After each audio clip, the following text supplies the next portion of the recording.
It's time to get hammered by becoming blacksmith. This is our preview of Blacksmiths of Steinnheimr.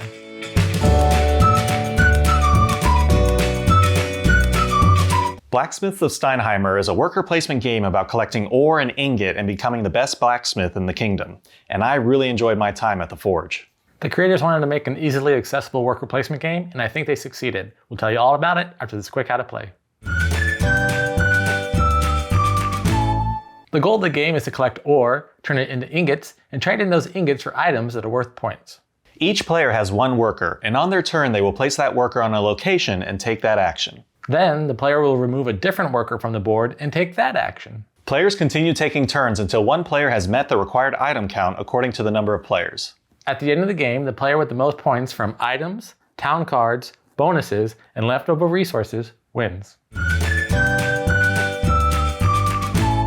We were sent this game from Runeshield Games so that we could do this preview, so thank you for sending it to us. When we first started playing this game, I really liked the look of everything. It has fun artwork. It feels like it fits into a Steinnheimr world. I don't know exactly what Steinnheimr is, but it felt like I was going into this magical kingdom world where you were going to be a blacksmith collecting ore and ingots. So I really liked all the appearance of everything that we were looking at. The cards, the pieces. The meeples are just standard meeples, but this is a prototype, so those could change. So when you start playing, you're mixing the theming with the strategy for an overall great experience.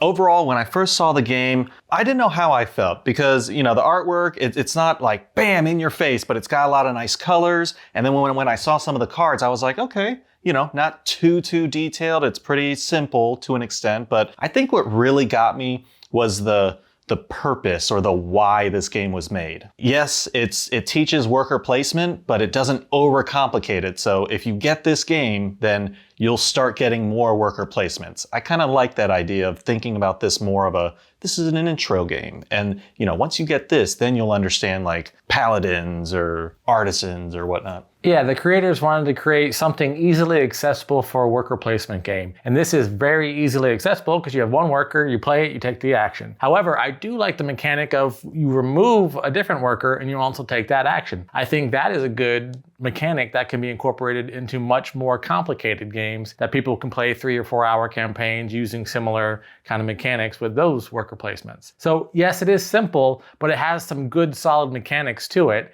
And if you really think about this game and you turn it into more of I'm really going to overthink it and do a lot of strategizing, you could make this a complicated game depending on who you're playing with. And you can really start thinking about all the strategies and all the mechanics that go into this game to make it more than a simple base game that appears on its surface. I think a lot of times when we were playing, it was like, I saw an item I wanted, and I was like, all right, well, I've got 3 gold. And there's no way he can get 3 gold or he can. All right, so I can wait one more turn because there's no way they're going to get this item. And then so, that's kind of fun to me when you can kind of at least predict like a couple moves ahead, like, all right, I think I'm safe for now. And then you can kind of think about your strategy elsewhere versus like, I'm not getting that weapon. He's already close to it. He's going to get it. Nope, I'm going to pivot and do something else.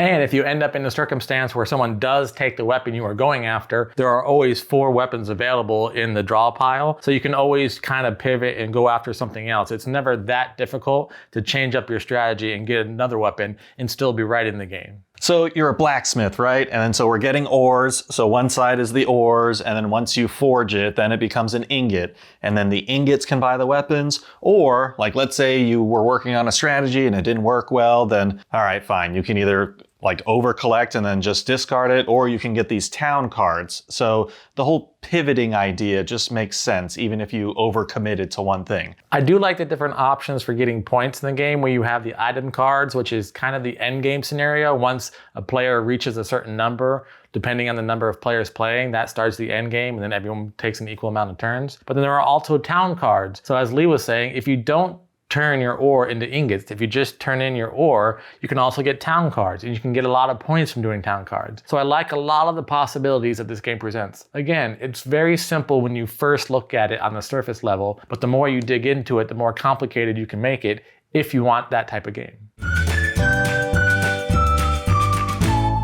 Overall, although it's only a prototype, I really like how everything turned out. The different colors, the illustrations, it's not too like in-depth or high rendering, but it still works for what the game is. You're a blacksmith, you need ore and ingots, forge weapons. It's pretty much it. Like I said, I can't stress enough. I think they really did a good job at making this intro. And it's like, okay, here's a worker placement game. Don't know what it is? You will after this, and I think you'll like it. Overall, I really enjoyed this game. It's a lot of fun. It is simple if you want a simple worker placement, but you can also make it more complicated if you like taking simple games and making them very complicated, which I do like doing sometimes. I think the creators of this game succeeded in creating an easily accessible worker placement game for just about any type of player. Whether you're a new player or an advanced player, you can take this game and make it your own thing, and they did a great job of that. I really enjoyed it. And that was our preview of Blacksmiths of Steinnheimr. What'd you think? Are you ready to jump into the furnace? Let us know in the comments below. If you'd like to back this game, we'll have all the information you need in our description below. And if you're enjoying our content, please like this video, subscribe to our channel. Until next time, I'm Lee. And I'm Kenny. I go party like a board gamer.